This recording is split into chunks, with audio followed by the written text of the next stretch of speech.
Bismillahirrahmanirrahim. As-salatu was-salamu alayka ya sayyidi ya Rasulullah wa ala alika wa ashabika ya sayyidi ya Habiballah. As-salatu was-salamu alayka ya sayyidi ya rahmatan lil alamin wa ala alika wa ashabika ya sayyidi ya khataman nabiyyin. حمد و صلات کے بعد میرے عزت کے لائق سامعین محترم، آج کا جو میرا موضوع سخن ہے جس پر لب کشائی کرنی ہے وہ ہے بندہ عاجز کا اللہ اللہ کرنا ہی اللہ کا جواب دینا ہے۔ ایک بندہ خدا ایک رات اللہ اللہ کا ذکر کر رہا تھا۔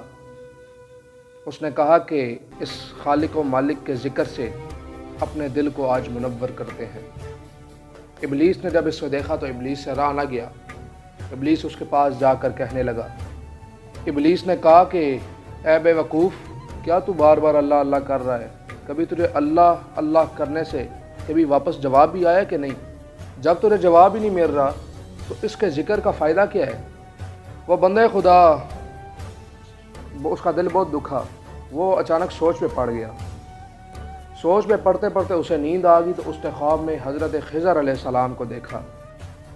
حضرت خضر علیہ السلام اس کی خواب میں آئے اور اس سے پوچھتے ہیں کہ اے اللہ کے بندے، تو نے ذکر کرنا کیوں چھوڑ دیا؟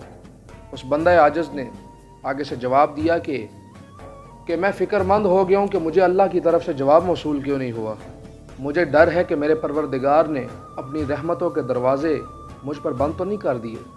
حضرت خضر علیہ السلام نے اس بندہ عاجز سے بولا کہ مجھ سے اللہ رب العزت ارشاد فرمایا کہ جو تو اللہ اللہ کرتا ہے اسی میں ہی ہماری صدائے لبیک ہے۔ وہ سوز و گداز جو تیرے دل میں پیدا ہو گیا ہے وہ بھی ہمارا ہی بھیجا ہوا ہے۔ کیا تیرا خوف، کیا تیرا عشق الہی ہماری عنایت نہیں؟ تو جب ایک بار اللہ اللہ کہہ کر پکارتا ہے تو اس پر ہماری بے شمار لبیک پوشیدہ ہوتی ہیں۔ جو میرا ذکر نہیں کرتے اور اپنا منہ پھیر لیتے ہیں ان کے دل پر اور ان کے منہ پر قفل لگے ہوئے ہیں۔ درس یاد سماعت کریے کہ جب بندہ عاجز اللہ رب العزت کو یاد کرتا ہے نا تو اللہ تعالیٰ اس کی اس آواز کو سنتے بھی ہیں اور اس کا جواب بھی دیتے ہیں۔